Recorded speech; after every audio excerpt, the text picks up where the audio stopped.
Queridos, vamos abrir a palavra de Deus na carta de Paulo aos Efésios. Nós estamos começando hoje uma série de mensagens na carta aos Efésios. Nosso objetivo é todas as noites de domingo fazer a exposição da carta até o seu final. Pela manhã nós estamos expondo o livro de Josué e à noite a carta aos Efésios. Capítulo 1, versos de 1 a 6. Paulo, apóstolo de Cristo Jesus, por vontade de Deus, aos santos que vivem em Éfeso e fiéis em Cristo Jesus, graça a vós outros e paz da parte de Deus nosso Pai e do Senhor Jesus Cristo. Bendito Deus e Pai de nosso Senhor Jesus Cristo, que nos tem abençoado com toda sorte de bênção espiritual nas regiões celestiais em Cristo, assim como nos escolheu nele, antes da fundação do mundo, para sermos santos e irrepreensíveis perante ele. E em amor nos predestinou para ele, para a adoção de filhos por meio de Jesus Cristo, segundo o beneplácito de sua vontade, para louvor da glória da sua graça. Até aqui a leitura da palavra de Deus. Meus irmãos, essa é uma das cartas mais importantes escritas pelo apóstolo Paulo. É uma das cartas, das chamadas cartas da prisão. Paulo a escreveu durante a sua primeira prisão em Roma. Ele esteve preso 2 vezes e essa carta foi escrita durante a sua primeira prisão. Note que ele se refere na carta a si mesmo como sendo prisioneiro de Cristo. Capítulo 3, verso 1. Por esta causa eu, Paulo, sou prisioneiro de Cristo Jesus, por amor de vós, gentios. E também no capítulo 4, verso 1, rogo-vos, pois eu, o prisioneiro no Senhor, que andeis de modo digno da vocação a que fostes chamados. E no capítulo 3, verso 13, ele diz: eu peço que vocês não desfaleçam nas minhas tribulações por vós, pois nisso está a vossa glória. Certamente uma referência à prisão. Ele havia sido mandado por lá por causa do Evangelho, acusado pelos judeus de pregar um outro rei que não fosse César, e ele apela para ser julgado no tribunal de César. E o relato da sua viagem a Roma e toda aquela aventura que foi o naufrágio que ele passou, tudo isso está narrado no livro de Atos. Vocês podem depois ler o livro de Atos como complemento, como pano de fundo para o que nós encontramos aqui nessa carta. Aparentemente, lá na prisão, Paulo tomou conhecimento de que os crentes da cidade de Éfeso, da igreja que ele havia fundado, está lá no livro de Atos, a fundação da igreja. Esses crentes estavam angustiados e preocupados porque ouviram falar que ele estava preso. E de alguma forma, a notícia da angústia deles e da preocupação deles chegou até o apóstolo Paulo. Paulo era o fundador da igreja, ainda se sentia responsável por aqueles irmãos e resolve escrever essa carta com o objetivo de explicar para eles que a prisão que ele estava sofrendo agora, na verdade, contribuía para os planos de Deus.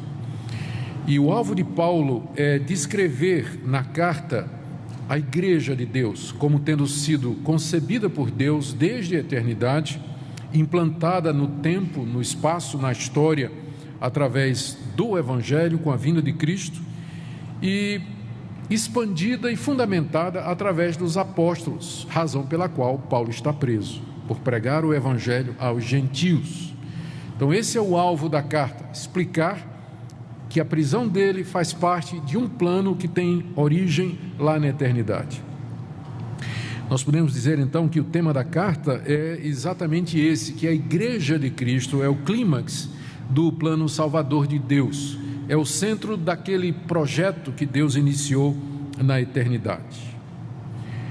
A divisão da carta é simples, ela tem 2 grandes partes. A primeira parte é uma parte mais teológica, doutrinária, em que Paulo faz uma exposição de como Deus, Pai, Filho e Espírito Santo, lá na eternidade, concebeu a igreja. E a segunda parte, o apóstolo Paulo enumera os deveres daqueles que fazem parte da igreja, uma parte teórica e uma parte prática. Capítulos de 1 a 2 tem a parte teórica Na verdade eu diria até o capítulo 3, 1, 2 e 3 tem a parte teórica, e de 4 a 6 tem a parte prática. Só para vocês terem uma ideia de como Paulo desenvolve aqui esse tema, ele começa falando das bênçãos de Deus à sua igreja no plano da salvação, capítulo 1, de 1 a 14, e em seguida ora pelos Efésios, capítulo 1, de 15 a 23. Depois ele diz que somente pela graça é que essas bênçãos nos chegam, capítulo 2, de 1 a 10. E que Deus na igreja aproxima judeus e gentios, que não são dois povos, mas um povo só, mediante Jesus Cristo, capítulo 2, de 11 a 22. E aí então ele diz que foi convocado por Deus para anunciar esse mistério, que é a igreja composta de judeus e gentios, capítulo 3, de 1 a 13, e é por isso que ele está preso. E aí ele ora uma segunda vez pelos Efésios, capítulo 3, de 14 a 21. Em seguida ele começa a exortar a igreja, ele começa fazendo um apelo para a unidade, já que a igreja era muito diversa, a igreja de Éfeso era composta de judeus e de gentios. Ele faz um apelo para que a igreja viva unida e diz que os dons espirituais foram dados para promover essa unidade e o crescimento da igreja, capítulo 4, de 1 a 16. Em seguida, ele faz uma exortação para que eles vivam uma vida santa nesse mundo, capítulo 4, verso 17 a capítulo 5, verso 21.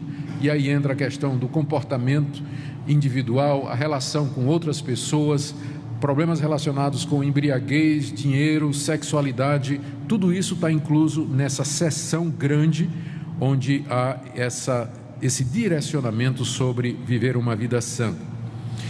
Capítulo 5, 22 a 6, verso 9, ele fala dos deveres dos cristãos em família e sociedade, e termina com um alerta contra Satanás, aquele famoso episódio em que ele fala de tomarmos a armadura de Deus, porque a nossa luta de fato não é contra a carne e o sangue, mas contra Satanás e seus anjos, capítulo 6, de 10 a 20. A carta encerra com recomendações finais, verso 21 a verso 24.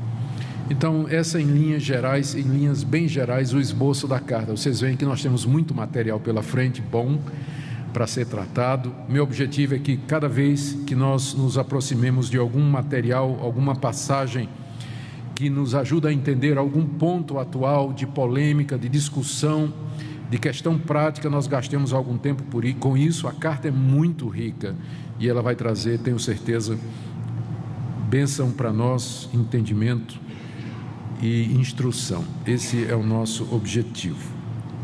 Hoje, então, nós vamos começar com a descrição que o apóstolo Paulo faz do papel de Deus Pai na história da salvação, quando ele concebe a igreja. Esse é o texto que nós temos aqui diante de nós, voltando, Efésios capítulo 1, de 1 em diante. Essa passagem que eu li, do verso 1 até o verso 6, ela é parte de uma passagem maior, que vai até o verso 14. E essa parte aí, de 3 a 14, é no grego, é quase que uma frase só, uma sentença só. Você nota que os nossos tradutores, pelo menos na versão Almeida que eu uso aqui, eles foram cuidadosos em notar isso, porque eles não colocaram nenhum ponto. O máximo que você tem é um ponto e vírgula. E a ideia é que Paulo começou a falar a respeito do plano de Deus, se empolgou e saiu falando sem parar, e quando ele cansou, ele termina no verso 14, ponto. Então é uma longa sentença, onde Paulo expõe a participação de Deus, ou a elaboração da igreja na eternidade. Quando nós examinamos com calma essa grande sentença, longa sentença, nós verificamos que ela foi cuidadosamente construída em torno das 3 pessoas da Trindade. Tem 3 partes aqui. A primeira é a que eu li para vocês, enfoca a pessoa do Pai e termina com a expressão para louvor da sua glória. Veja aí no verso 6, para louvor da glória de sua graça. A segunda parte enfoca a pessoa de Deus Filho, Jesus Cristo, que começa na metade do verso 6 e vai até o verso 12, terminando com a expressão, no verso 12, para o louvor da sua glória. E a terceira parte enfoca a pessoa do Espírito Santo, começando no verso 13 e terminando no verso 14, com a mesma expressão em louvor da sua glória. Então, é uma frase longa, dividida em 3 partes, cada uma delas fala do que uma das pessoas da Trindade fez com relação à igreja. E hoje nós vamos ver a obra do Pai. Se Deus quiser, no próximo domingo, veremos a obra do Filho e assim sucessivamente. Mas o que Paulo nos diz a respeito da pessoa de Deus Pai na elaboração do projeto da igreja? Eu começo dizendo que, embora a palavra Trindade não esteja na Bíblia, e essa é uma acusação que geralmente se faz contra nós, que a palavra Trindade não está na Bíblia, o conceito de Trindade é muito claro, como por exemplo numa passagem como essa, onde Paulo fala de Deus Pai, Deus Filho e Deus Espírito Santo. E vocês vão encontrar a semelhança dessa passagem, muitas outras no Novo Testamento, onde as 3 pessoas são tratadas e referidas como sendo Deus e como participando igualmente na história da redenção. O próprio Jesus, quando mandou que seus discípulos fossem batizados, disse que o fossem em nome do Pai, do Filho e do Espírito Santo. A palavra Trindade não está na Bíblia. A palavra Trindade ela surge no século III e IV, quando os cristãos sistematizaram aquilo que está claramente exposto na Bíblia. Trindade é o nome que eles usaram para se referir ao Deus que se revela na Bíblia como sendo Pai, Filho e Espírito Santo. Não são três deuses, não é um Deus de 3 cabeças, não são 3 manifestações diferentes de Deus, mas são 3 pessoas distintas, todas elas Deus, formando não 1 mais 1 mais 1 igual a 3, mas um único Deus. Esse é um dos mistérios que nós declaramos e confessamos e recebemos em fé, que a Bíblia nos informa isso, que só tem um Deus, só há um Deus, não há 3 deuses, há apenas um Deus, mas na essência da divindade habitam ou existem 3 pessoas, Pai, Filho e Espírito Santo, iguais em glória, honra, majestade e poder, mas que exercem papéis diferentes no que diz respeito à redenção. E essa sentença aqui, ela explica esse papel de cada uma das pessoas da Trindade. Nós vamos começar com a ação de Deus Pai, conforme Paulo nos diz aqui. Eu vou pular os versos 1 e 2, que são o início da carta, a saudação. Paulo se nomeia como apóstolo de Jesus Cristo, identifica os destinatários, que são os santos que vivem em Éfeso, e pronuncia uma bênção sobre ele, ou um voto de graça e paz. É assim que ele sempre começa as suas cartas. Começando então do verso 3. A participação do Pai no glorioso plano da salvação. É de tal natureza essa participação que nós temos que bendizê-lo. É assim que ele começa, verso 3. Bendito seja o Deus e Pai de nosso Senhor Jesus Cristo. Ele começa bendizendo a Deus pelo que Deus fez, e aí ele enumera o que é que Deus fez e pelo que nós devemos bendizer a Deus. E tudo que Paulo menciona que Deus Pai fez está no passado, na língua grega. O Deus que nos, veja só, no verso 3, bendito Deus e Pai de nosso Senhor Jesus Cristo, que nos tem abençoado.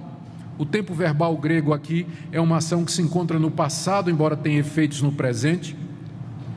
Ele é o Deus e Pai, verso 4, que nos escolheu, também está no passado. Ele é o Deus e Pai que nos predestinou, está no verso 5, também está no passado. E Ele é o Deus e Pai que nos concedeu graça, está no verso 6, para o louvor da glória de sua graça que Ele nos concedeu. Quando Paulo descreve o que Deus Pai fez, todos os verbos estão no passado, indicando que já foi feito. Já foi feito. E quando é que foi feito?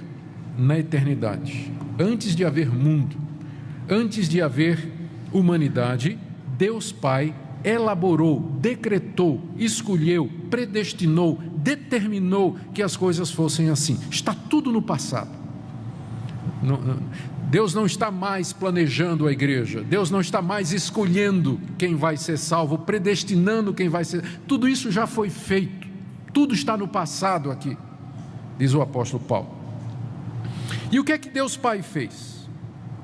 Vamos um por um. Primeiro, Ele nos abençoou. de forma rica e variada. Bendito Deus e Pai de nosso Senhor Jesus Cristo, que nos abençoou, nos tem abençoado com toda sorte de bênção espiritual nas regiões celestiais em Cristo Jesus. Toda sorte de bênção espiritual, todo tipo, com uma variedade enorme de bênçãos espirituais. É claro que Paulo aqui poderia ter mencionado também as bênçãos materiais, porque elas também vêm de Deus. Mas as espirituais têm precedência, porque as bênçãos materiais, como saúde, riqueza, prosperidade, bens, elas têm a ver com esse mundo que passa. As bênçãos espirituais têm a ver com a eternidade, com o mundo vindouro, com a nova era que se aproxima em Cristo Jesus, com a nova humanidade que Deus está criando. Por isso, Paulo menciona bênção espiritual e diz que elas estão ou são nos lugares celestiais. É uma expressão que só aparece nas cartas de Paulo, e Paulo está se referindo, sem dúvida, ao mundo celestial invisível, onde o Pai habita, tendo Cristo ao seu lado, onde se movem os anjos, esse mundo espiritual tão real quanto o mundo concreto que nós observamos, mas que é invisível aos nossos olhos, que interpenetra a nossa realidade, que se relaciona conosco, que está ao nosso redor. Essas são as regiões celestiais. A área de ação do Pai, do Filho, do Espírito Santo, dos anjos. E ele diz que todas estas bênçãos, final do verso 3, foram dadas em Cristo. Vocês vão notar que quase em cada versículo, Paulo está dizendo: Deus fez isso em Cristo, Ele nos concedeu isso em Cristo, Ele fez isso em Cristo, em Cristo, em Cristo. Esse é o critério ou meio pelo qual Deus nos abençoou, na pessoa de Cristo. Na pessoa de Cristo Jesus. É através de Cristo que Deus nos alcança com seu favor e de sua graça, e é através de Cristo que nós vamos a Ele. Sem Cristo não haveria essa interação de Deus para conosco, mas isso vai ficar muito claro na carta à medida que nós prosseguimos. Então, a primeira razão pela qual Deus é bendito pelo apóstolo Paulo, bendito Deus e Pai do nosso Senhor Jesus Cristo, é porque Ele nos abençoou com toda sorte de bênção espiritual nas regiões celestiais em Cristo Jesus. Somos um povo abençoado espiritualmente, um povo cheio da graça e da misericórdia de Deus. E ele enumera duas destas bênçãos, porque delas procedem todas as outras. A primeira é a escolha de Deus, no verso 4. Assim como nos escolheu nele, antes da fundação do mundo, para sermos santos e irrepreensíveis perante ele. Eu tenho certeza que, para muita gente, essa lista de Paulo está equivocada. Quando a gente fala que Deus elegeu, que Deus escolheu antes da fundação do mundo, a primeira reação é: puxa, mas isso aí não está escrito que Deus não faz acepção de pessoas? Quando você escolhe uma pessoa, você escolhe uma e deixa de escolher outra. Se para com Deus não tem acepção de pessoas, como é que nós podemos falar a respeito de escolha da parte de Deus? Todavia, é a primeira bênção que está na lista de Paulo. No topo da lista está essa daqui: Ele nos escolheu. Paulo tem consciência de que ele faz parte do povo escolhido de Deus. E quando ele usa o plural, nos escolheu, ele tem certeza que os cristãos de Éfeso, a quem ele escreve, também fazem parte desse povo escolhido. Eu não sei o que é que você pensa a respeito da escolha ou da eleição, mas uma coisa eu sei: para o apóstolo Paulo era motivo de gratidão, era motivo de bendizer a Deus, não era motivo de ficar chateado ou preocupado, mas era um motivo de louvor e adoração a Deus. Bendito seja Deus, porque nos escolheu antes da fundação do mundo para sermos santos e irrepreensíveis perante Ele. Note alguma coisa, o que é que Paulo diz a respeito dessa escolha. Primeiro, que ela foi feita antes da fundação do mundo. O mundo não tinha sido fundado, criado, a terra não tinha sido povoada, a raça humana ainda não existia e Deus já fez a escolha. Ou seja, ela não foi baseada no seu comportamento, essa escolha não foi baseada no seu mérito, na sua moralidade ou na sua fé, porque quando Deus fez a escolha, o mundo nem existia ainda. Nem existia. Então, essa escolha não é com base na criatura ou qualquer coisa que haja nela. Segundo, ele nos diz aqui que essa escolha foi em Cristo. assim como nos escolheu nele. A escolha foi em Cristo Jesus.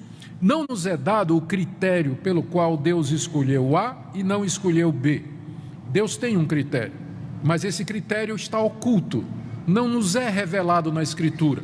Com certeza não é o seu mérito, não são as suas obras, e com certeza não é a presciência de Deus, que Deus viu quem é que ia fazer o quê, porque nem mundo havia. O critério de Deus foi Cristo, nos escolheu em Cristo, na pessoa de Cristo. Cristo é o centro e a chave para entendermos esse mistério. O propósito de Deus era dar ao seu Filho e através do seu Filho um povo que fosse seu. Daí a igreja, daí o tema da carta ser a igreja. Porque veja o que ele diz em seguida: nos escolheu nele antes da fundação do mundo para sermos santos e irrepreensíveis perante ele.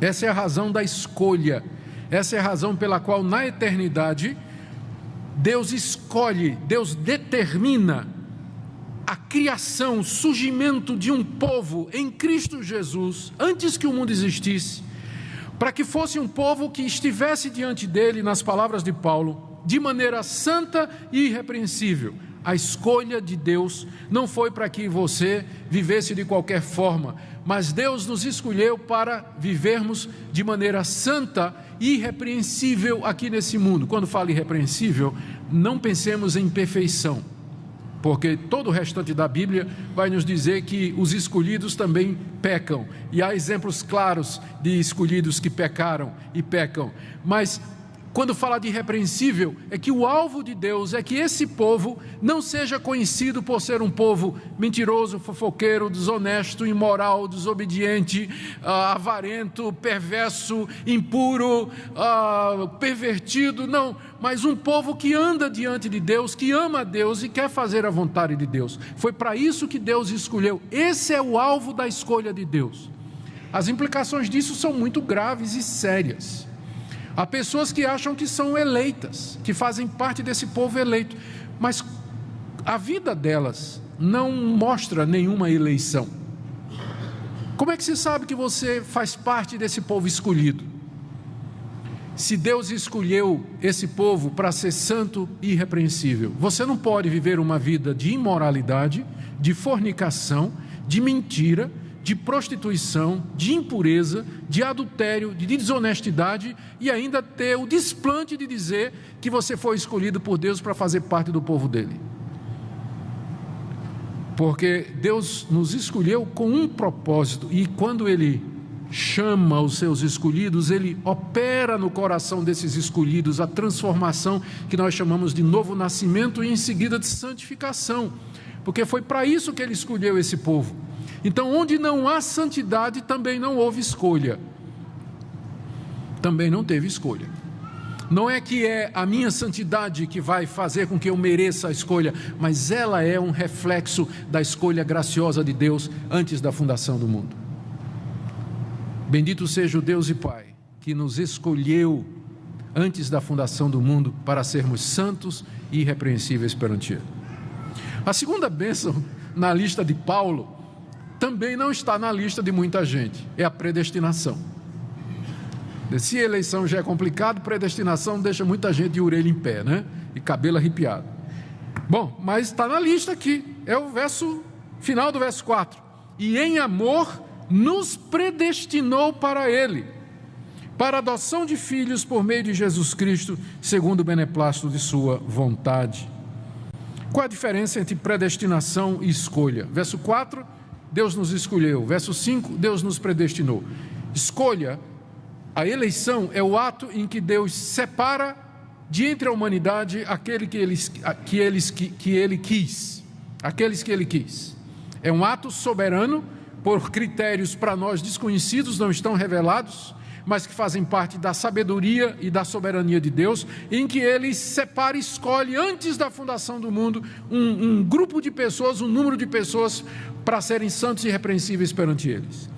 Predestinar é o destino que Deus deu já na eternidade a essas pessoas. Escolha é a separação, predestinação é o encaminhamento dos escolhidos. O que é que eles são? Para que é que eles foram escolhidos? E a resposta de Paulo está aí no verso 5, em duas palavrinhas: nos predestinou para Ele. Só. Nos predestinou para Ele. Para que Deus nos predestinou? Resposta: para Ele, para sermos dele, para sermos sua propriedade, para estarmos com Ele eternamente, para gozarmos da sua companhia. Aí ele expande isso no verso 5 ainda. Para a adoção de filhos. Deus nos predestinou para Ele, mas como é que isso é possível? É possível Deus nos adotando como seus filhos, nos recebendo como parte da sua família. Fomos escolhidos e predestinados para sermos da família de Deus, para sermos filhos de Deus, para Ele, pertencermos a Ele, sermos protegidos, amados e queridos por Ele. A predestinação é para isso. Aqui tem muitas implicações, né?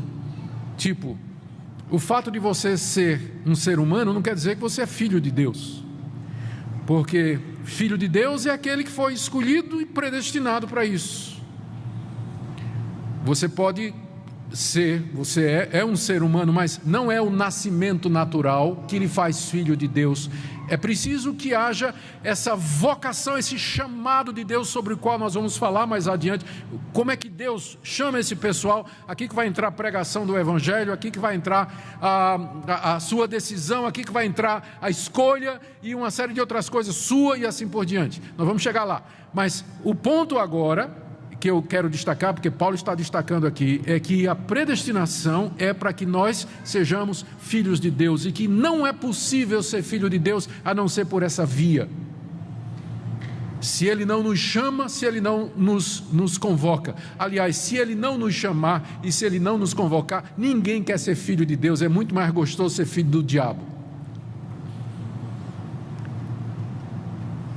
É muito mais divertido. Eu sei porque eu já fui. É muito mais divertido. Aliás, na época eu achava que era. Hoje eu tenho outro pensamento. Eu acho muito mais divertido ser filho de Deus, não tenha dúvida. Mas na época eu não queria nem saber das coisas de Deus. Até o dia em que Deus fez a sua eleição e predestinação cair no meu coração com toda a força. Mas essa é a razão da predestinação. E outra vez aparece a expressão, verso 5, por meio de Jesus Cristo. Lembra que eu falei? Quase todo o versículo, em Cristo, por meio de Cristo, através de Cristo. Nada sem Cristo. Nada sem Cristo. Ele nos escolheu em Cristo e nos predestinou através de Jesus Cristo. Ele é o mediador entre Deus e os homens. Nele nós temos, é o que ele vai explicar em seguida, todas estas bênçãos. Deus fez isso, final do verso 5, segundo o beneplácito de sua vontade. A palavra beneplácito quer dizer o bom prazer da vontade de Deus. Se você pergunta, por que é que Deus fez isso? Essa é a pergunta número 1, quando a gente trata desse assunto. Que vai assim, pastor, Deus sabia que Adão ia pecar? Claro. Deus sabia que o mal ia entrar no mundo? Sim. Deus sabia que a humanidade, a maior parte, ia querer ir para o inferno porque não quer se arrepender? Claro. E por que que Deus criou o mundo a si mesmo? Resposta, segundo o beneplácito de sua vontade, para o louvor da sua glória. Não tem outra resposta na Bíblia. A resposta da Bíblia é que Deus, da eternidade, eu vou usar termos humanos, Ele fez uma conta. É claro que Ele sabia da entrada no mundo, nada disso aconteceu sem a vontade dele. A entrada do mal do mundo, a entrada do pecado no mundo, nada disso acontece ou aconteceu sem a vontade de Deus. Ele sabia da escolha de Adão, não teria acontecido também sem a vontade de Deus. Fechando a conta, no final, Deus entende, Deus sabe na sua sabedoria infinita, porque Ele sabe o que faz, a gente aqui não sabe o que diz. Da sua sabedoria infinita, Deus no fim levaria toda a glória. Não tinha outra maneira de Deus receber toda a glória, honra e louvor eternamente por um povo redimido e livre do pecado para todo sempre, porque no reino eterno não haverá mais possibilidade de pecar.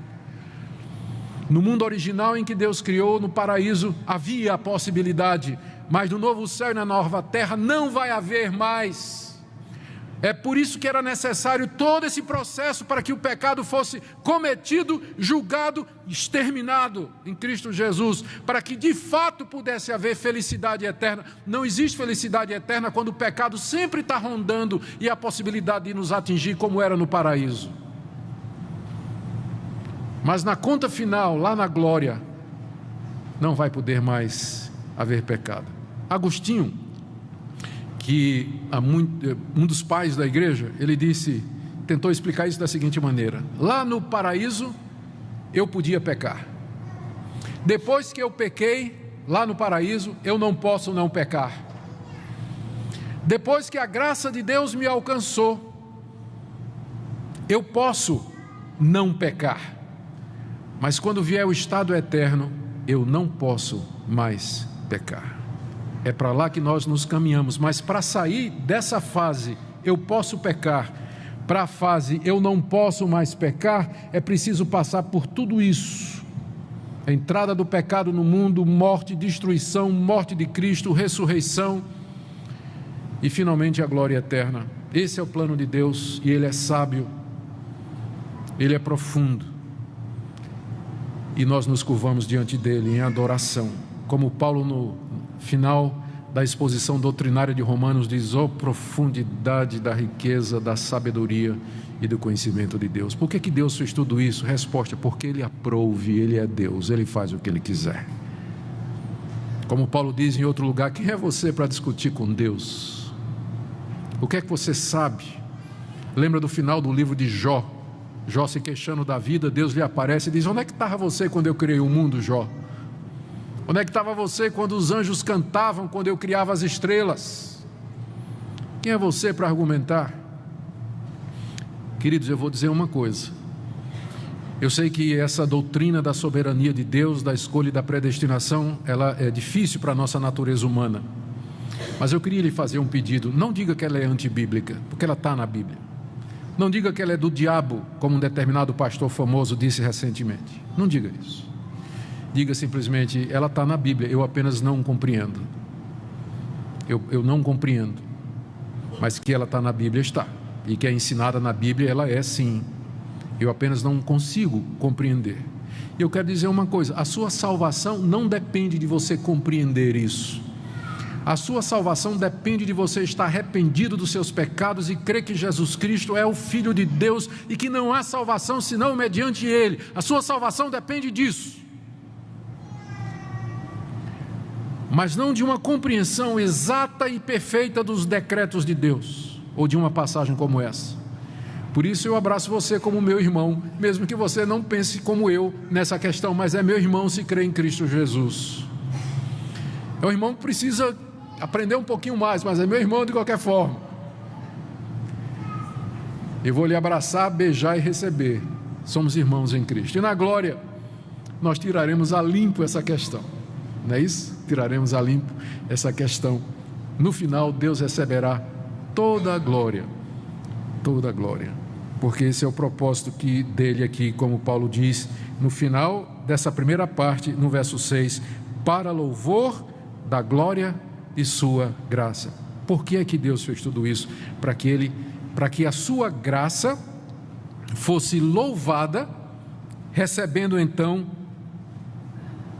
toda a glória, para que na eternidade afora, os povos redimidos, a nação redimida,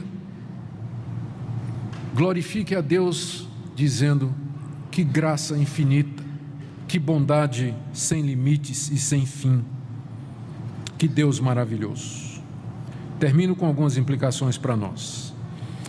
Primeira delas, a salvação dos nossos pecados e da condenação que os nossos pecados merecem, a salvação do inferno eterno e do tormento eterno, é um dom de Deus, é obra de Deus. A salvação é obra de Deus Pai, do começo ao fim. Ele planejou isso lá na eternidade, antes da fundação do mundo.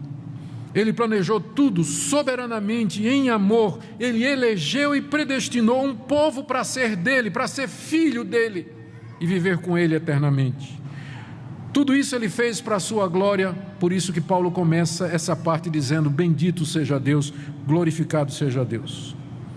Segunda implicação: se você faz parte desse povo, a nossa vocação é sermos santos e irrepreensíveis. Quem diz assim: uma vez salvo, salvo para sempre, fui predestinado, nunca vou me perder, e usa isso como desculpa para viver no pecado, eu duvido que essa pessoa seja eleita. Porque uma pessoa que realmente foi eleita, que conheceu o amor de Deus, ela foi humilhada até o pó, ela sabe que é pecadora, que merece o inferno, e ela nunca vai usar a graça de Deus como uma desculpa para viver no pecado, como eu conheci já algumas pessoas que falam da graça de Deus como uma desculpa para viver na prostituição.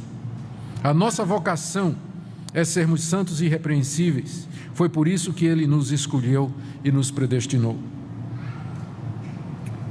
Terceiro, eu não conheço uma doutrina que produza mais humilde, profunda e fervorosa gratidão a Deus. É quando você tem consciência de que você foi escolhido e predestinado por Deus e que a graça de Deus lhe alcançou. Longe de fazer a gente ficar orgulhoso, como alguns pensam, isso nada me prostra mais no pó e na cinza. E eu pergunto sempre a Deus: por que eu?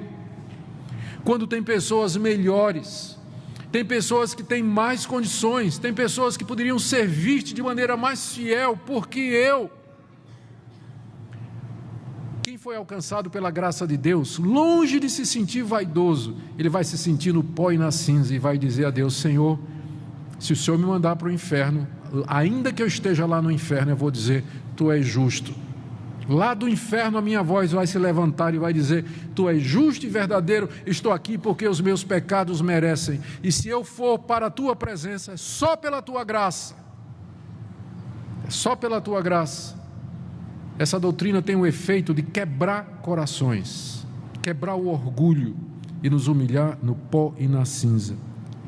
Eu não conheço também outra doutrina que produza mais completa consagração ao serviço de Deus, porque se eu sou grato a Deus, que graciosamente me elegeu e me chamou para ser parte da sua família, o que eu posso viver, ou de que maneira eu vou poder viver, senão para agradar esse Deus, a serviço dele? Aqueles que têm consciência do chamado de Deus, estes são aqueles que o servem melhor. Outra implicação: amar os meus irmãos. A base para que eu ame os meus irmãos é exatamente essa: somos eleitos pelo mesmo Deus, escolhidos pelo mesmo Deus, e não tem diferença na igreja, estamos todos nivelados na graça de Deus e no amor eletivo de Deus. Eu também não conheço outra doutrina que traga mais empenho missionário, ao contrário do que muitos dizem. As pessoas dizem que você acreditar na predestinação e na eleição vai imobilizar a igreja, porque se Deus já predestinou e já escolheu, eu vou evangelizar para quê? Isso mostra um desconhecimento do que a Bíblia diz, porque a maneira que Deus determinou de chamar os eleitos e escolhidos é através daqueles que já foram chamados, da pregação do Evangelho, do anúncio da graça de Deus. Eu sei que Deus tem escolhidos em Goiânia, Deus tem eleitos nessa cidade, por isso eu vou me esforçar para que o Evangelho seja anunciado a todos. E Deus então, através da minha pregação, vai chamar aqueles que Ele quer de maneira irresistível. Porque se eu soubesse que não há predestinação, eu não sairia de casa para evangelizar, porque sabe quantos querem a Deus por si mesmos? Zero, ninguém. Se você deixar a escolha para a humanidade, sabe quantos vão se salvar? Nenhum. Não há quem queira, não há quem entenda, não há quem busque a Deus. Todos se extraviaram, a uma se fizeram inúteis, é isso que a Bíblia diz. Se Deus não chamar, ninguém vem. Como eu sei que Ele vai chamar, por isso eu tenho coragem de sair pregar o Evangelho. Então, longe de ser uma doutrina que imobiliza a igreja, é a base da evangelização, saber que Deus tem povo lá fora, como Ele apareceu a Paulo lá em Corinto, no livro de Atos, e disse a Paulo: fala e não te cales, porque eu tenho muito povo nessa cidade. Foi assim que Deus animou o apóstolo Paulo: eu tenho muito povo nessa cidade, prega o Evangelho, Paulo. Porque é através da pregação que Deus vai chamar os escolhidos e eleitos. Que Deus nos dê graça, queridos irmãos, Eu espero que essa palavra nessa noite, ela sirva de consolo, conforto e de profunda inquietação para a sua vida. Porque é óbvio que a pergunta que você vai estar fazendo agora é essa: eu sou? Eu faço parte? Eu quero que você faça essa pergunta, não faz mal.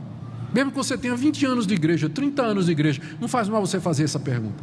Será que de fato eu faço parte do povo de Deus? Como é que eu sei? Você já tem a resposta número 1 hoje. Deus nos escolheu para sermos santos e irrepreensíveis. Examine sua vida. É a vida de um eleito? É a vida de alguém amado por Deus? Alguém que foi chamado para ser filho de Deus? E nessa noite, tome a decisão de dizer: Deus, eu quero viver de maneira digna do teu chamado e da tua vocação. E talvez haja alguém aqui essa noite dizendo: eu tenho certeza de que eu não sou, mas eu quero ser. E se eu não for eleito? E se eu não for predestinado? Será que Deus vai me aceitar? Querido, só o fato de você dizer eu quero, já é Deus na sua consciência, já é Deus falando ao seu coração: venha, venha, creia nele, lance-se aos pés dele, abrace-se a Jesus pela fé e diga: Senhor, me aceita, miserável pecador. Vocês notam como é errado esse evangelismo lá fora, que diz assim: vinha de uma cidade aí para Goiânia de carro, e eu vi uma placa assim: dê uma chance a Jesus. Jesus não precisa de chance, é você que precisa. Porque às vezes o pessoal faz esse apelo, né? Aceita Jesus, dê uma chance a Jesus. Jesus está esperando, está batendo a porta. Não vou. Jesus está esperando, coitadinho, morreu na cruz pelos seus pecados. Venha a Jesus. Não quero. Não, querido, não é assim não. É o contrário. Você que tem que chegar a Ele e dizer: tenha misericórdia de mim, pecador. Há esperança para mim. Posso escapar da condenação do inferno. O Senhor terá misericórdia de mim. Buscai ao Senhor enquanto se pode achar. Invocai-o enquanto está perto. Então, se no seu coração você tem desejo e diz: eu quero, isso já é prova da eleição, já é prova do chamado de Deus, porque aqueles que Deus não elegeu e não predestinou, esses nunca vão querer, nunca vão se interessar, não estão nem aí, querem viver a vida no mundo e serão castigados por isso. Mas nessa noite esse Deus gracioso e perdoador nos chama, que nós ouçamos o seu chamado. Amém?